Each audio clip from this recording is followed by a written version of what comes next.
الحمد لله أشهد أن لا إله إلا الله وحده لا شريك له وأشهد أن محمدا عبده ورسوله أما بعد. Dans le dernier ders, on avait pris le fadail, certaines fadail de Abu Bakr as-Siddiq radiyallahu anhu. Bien sûr, celles qu'on a citées sont vraiment minimes par rapport aux fadail de Abu Bakr qui sont extrêmement nombreuses. Et aujourd'hui, on va prendre le deuxième sahabi, le plus grandiose après Abu Bakr as-Siddiq, qui est Omar ibn al-Khattab, radiyallahu anhu, qui est surnommé Al-Farouq. Al-Farouq, c'est celui qui fait le discernement, qui fait distinguer les choses.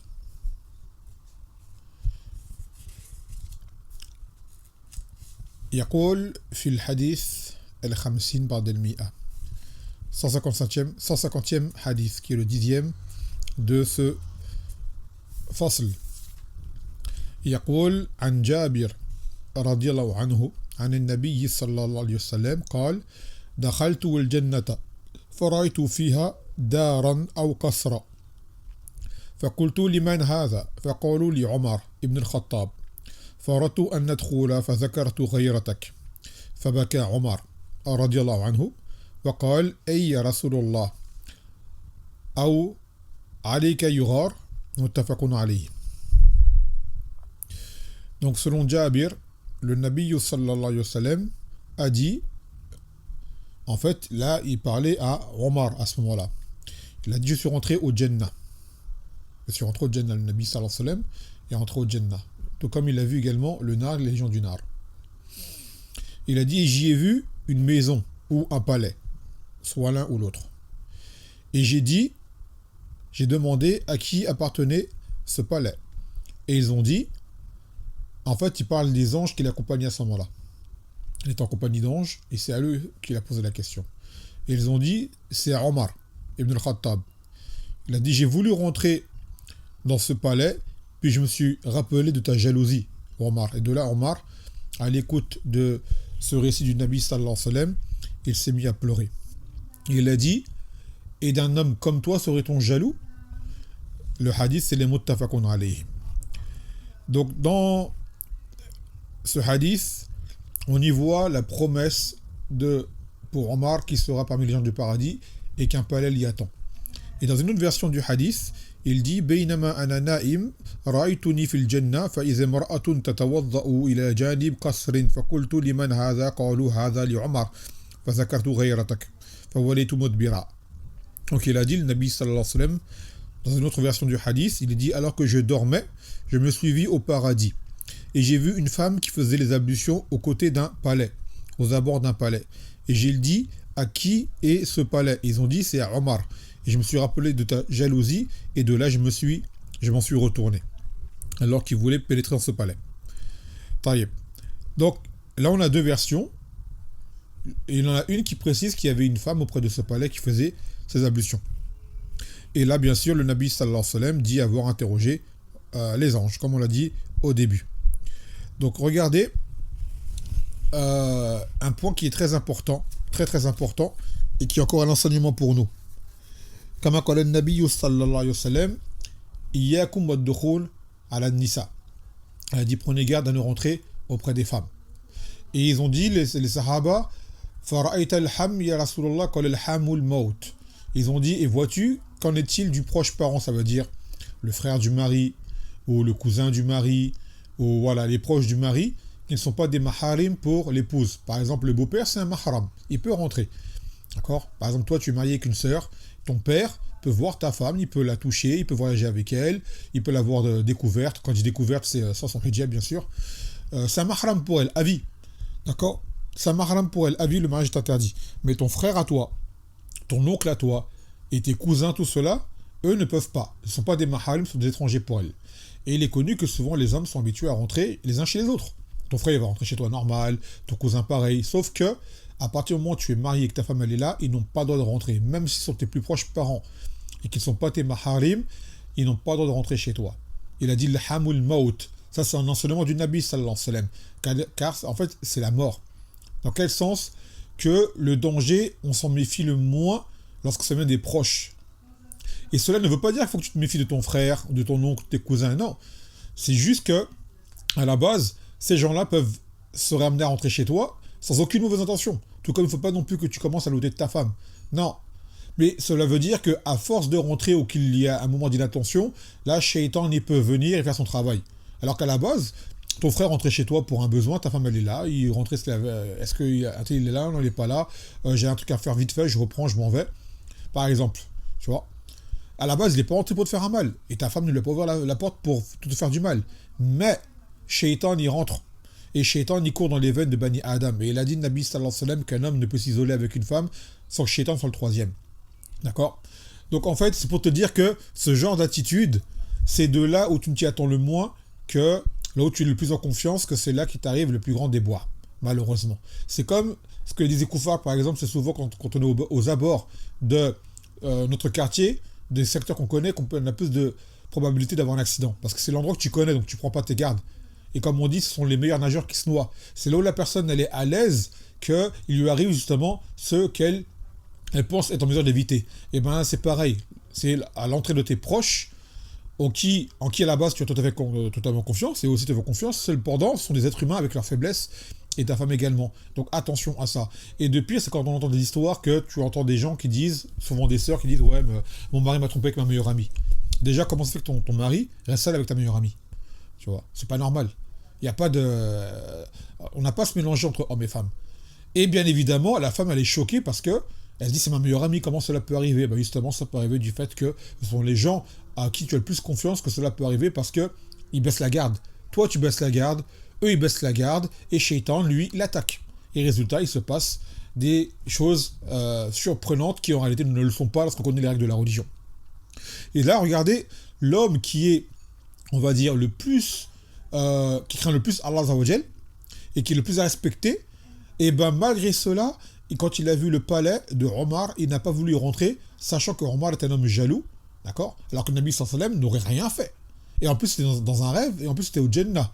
Et malgré cela, regardez le niveau de respect pour Omar et de prise en considération de la jalousie de Omar, il n'est pas rentré chez lui. Alors qu'aujourd'hui, tu vois des gens, leurs femmes parlent avec leurs amis normales, enfin, elles parlent avec les gens normaux, normalement, ou les maris parlent avec des femmes normales, tout le monde s'en fiche. Le prophète sallallahu alayhi wa sallam donne là un exemple, une leçon d'éducation par rapport au rapport de couple. Tu n'approches pas la femme des autres. Tout comme les sœurs n'ont pas approché les maris des autres. Ça, c'est une chose qui est importante. D'accord? Très important, et d'instaurer la confiance. C'est pour ça que la porte, elle est fermée à tout cela de base.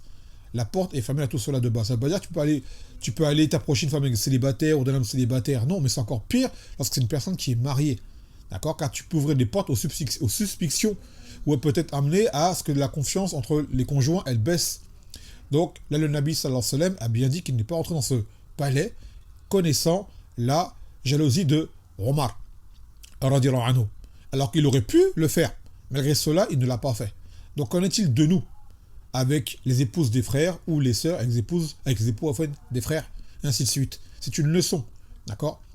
Et ce n'est pas, comme on l'a dit, pour inspirer ou instaurer une ambiance de suspicion. Non, c'est une prévention. Vaut mieux prévenir que guérir. Et l'être humain, il est faible. Chez Mangoué, il disait, par rapport au regard, baisser le regard, il a dit, il se peut que l'homme soit une personne qui soit salih, et que la femme soit une personne qui soit salih. Et pourtant, les deux, leurs regards sont croisés, plus qu'il ne faut, et de là, eh ben, ils ont peut-être pu être épris l'un envers l'autre, et de là, une fois que la fitna est rentrée, c'est très très dur de s'en débarrasser. Et alors que la personne de base, c'est une personne qui n'est pas attirée vers le mal. Mais, avec ce regard qu'il y a eu, eh ben, le mal il est rentré, et malheureusement. Donc voilà pourquoi il faut prévenir. La religion est là pour prévenir avant de guérir. Donc baisser le regard, éviter la mixité, éviter tout contact physique, éviter les voyages seuls pour la femme, éviter tout rapport qui n'a pas vraiment lieu d'être. Après, il y a des choses qui sont permises, mais tant qu'on peut les éviter, vaut mieux les éviter. D'accord? Vaut mieux les éviter autant que possible. Non. Donc, là, on y voit le fadl de Omar qui a déjà un palais qui l'attend au Jannah.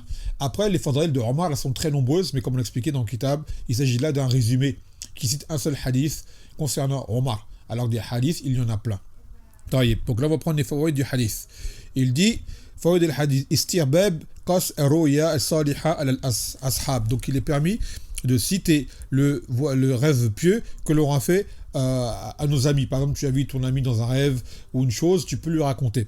ثانيا أن من رأى لصاحبه خيرا يبشره به فإن الرؤيا صالحة من مبشرات النبوة. Et lorsqu'on voit justement une chose pieuse envers une personne que l'on connaît, alors il est bien de lui faire la bonne annonce parce que cela, les visions pieuses sont parmi les choses liées à la prophétie. ثالثا جواز ذكر الرجل بما علم من خلقه, et qu'il est permis de citer une personne avec ce que l'on connaît comme ses traits de caractère. Par exemple, là, le Nabi sallallahu alayhi wa sallam dit qu'il savait que Omar était un homme qui faisait preuve de jalousie. Ensuite, رابعا من كان علي النبي صلى الله عليه وسلم, c'est pas du riba bien sûr, ce n'est pas du riba. ثالثا ما كان علي النبي صلى الله عليه وسلم من مراعاة الصحبة. Et là, ça prouve comment le Nabi sallallahu alayhi wa sallam prenait en considération justement les relations par rapport à ce que les gens pourraient ressentir. Bien que Omar n'aurait rien ressenti, mais c'est principalement pour nous enseigner à nous également comment se comporter face à ce que peuvent ressentir nos amis ou nos proches, et ainsi de suite. Donc respectez cela. خامسا وفيه فضيلة ظاهرة للفاروق عمر بن الخطاب وبشارة له بالجنة. Et ça montre parmi les mérites de Omar radiallahu anhu, et que cela est une bonne annonce pour lui qui sera parmi les gens du Jannah. سادسا فضل الغيرة فإنها من خلق الفضلاء المحمودة. Et cela montre le mérite de la jalousie, car la jalousie est parmi les nobles caractères des personnes de noble caractère. Par contre, il faut faire attention à une chose. Des fois, il y a des jalousies qui sont excessives et qui sont maladives et qui sont nuisibles. Elles sont très mauvaises. D'accord ? Et souvent, les gens qui sont trop jaloux, souvent, c'est parce qu'ils cachent eux-mêmes un mal. Et qu'ils ont... Par exemple, tu verras des personnes très jalouses. Par exemple, ils sont presque au niveau d'espionner leurs femmes dans tout ce qu'elles font, tout ce qu'elles disent. Parce qu'eux-mêmes savent qu'ils ne sont pas fiables. Quand une personne n'est pas fiable, tu la vois refléter son mal à travers les autres. Par exemple, quelqu'un qui est un voleur, il se doute de tout, il se méfie de tout le monde, que personne n'est honnête. Quand quelqu'un est un menteur, il doute de tout ce que les gens lui disent. Et tu as des gens, également, quand ils ont du vice par rapport à cela dans les relations avec autrui, tu les vois refléter cela à travers leur conjoint. Par exemple, tu vois, tu fais à la femme être à l'affût de les mails et tout ce que l'homme peut recevoir, parce qu'en fait, elle-même, elle sait qu'elle a déjà agi de la sorte, ou qu'elle peut agir de la sorte, donc elle fait cela passer pour une jalousie, pour de l'amour, alors qu'en réalité, non. Ça, c'est juste du vice, d'accord, que l'être humain peut avoir en lui. Des fois, on entend des histoires, elles sont incroyables. T'as des gens, tu les vois faire d'une jalousie excessive, et tu dis, oh, la personne, elle est jalouse, ou c'est par amour. Et en fait, après le temps qui passe, tu te rends compte, en fait, la personne, c'était pas vraiment une jalousie par rapport à l'amour. Parce qu'en fait, c'est un mal qu'elle-même est capable de faire, et qu'elle a peur que tu le fasses subir à elle aussi par la suite. Donc, attention à cela. Des fois, c'est pas forcément de l'amour. C'est juste que la personne a une forme de narcissisme. Et souvent, vous savez, ces gens-là, le mal qui est en eux, ils le jettent sur les autres. Ils accusent les autres de ce dont eux-mêmes sont coupables. Donc attention également à cela. Ensuite il dit Sabi'an husn adab Omar radiyallahu anhu ma'a al-nabi sallallahu alayhi wa sallam li qawlihi aw alayka aghar. Et donc ça montre le bon comportement de Omar radiyallahu anhu lorsqu'il a dit au Nabi sallallahu alayhi wa sallam, comment pourrais-je te jalouser, être jaloux de toi? Tu vois, quelqu'un comme toi ne peut pas être jaloux par rapport à ça, car c'est une confiance aveugle à 100%. Ensuite ثامنا يقول فيه دليل أن القصر مسكون بحول العين لأن الغيرة إنما تكون على حشم الإنسان. Et cela prouvait que ce palais était habité par des hul al-'ain, d'accord, les femmes du paradis. Car cela est la cause pour laquelle le Nabi sallallahu alayhi wa sallam a pris en compte la jalousie de Omar. Car ce palais n'était pas vide. D'accord, ce palais n'était pas vide, sans quoi il aurait pu rentrer. Mais un palais implique qu'il s'y trouve à l'intérieur ce qui est la réjouissance des yeux pour cet homme qui était Omar radiyallahu anhu. Non. Taïeb. On va s'arrêter là ce soir. Faute de temps, je voulais prendre un deuxième hadith, mais en plus il y a du bruit derrière moi qui ça me dérange. Je n'arrive pas à me concentrer pour le ders correctement. Donc Inch'Allah, on va s'arrêter là. Et le prochain, ce sera le Fadr de Othman radiyallahu anhu. Et peut-être on prendra Ali avec lui. على حسب الوقت. طبعا. فنكتفي بهذا القدر. فسبحانك وبحمدك لا إله إلا أنت أستغفرك وأتوب إليك. والسلام عليكم ورحمة الله وبركاته.